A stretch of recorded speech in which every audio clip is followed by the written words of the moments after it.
সাতপন্থীদের সাথে আমার অনুসৃত নীতি অনুযায়ী আমার ময়দানে মোকাবেলা করার কথা না, মোকাবেলা করার কথা আলোচনার টেবিলে, প্রমাণ দলিল প্রমাণের ভিত্তিতে, আলাপ আলোচনার মাধ্যমে, বোঝানোর মাধ্যমে।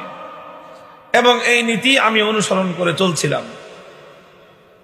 এই জন্য নানাভাবে বিভিন্নভাবে তাদের সঙ্গে একটা যোগাযোগ তৈরি করার চেষ্টা করা, তাদেরকে বোঝানোর চেষ্টা করা, যে কোনোভাবে আলেম সমাজের সাথে সৃষ্ট মতবিরোধের দূরত্ব দূর করে আলেমদের কাছাকাছি নিয়ে এসে কোনোভাবে তাদের এই ভুল ভ্রান্তিগুলো শুধরে নিয়ে আবারও তাদেরকে ইসলামের সঠিক ধারায় ফিরিয়ে আনার কোনো চেষ্টা করা যায় কিনা, এটাই ছিল আমার প্রচেষ্টা, অব্যাহত আমার কর্মনীতি।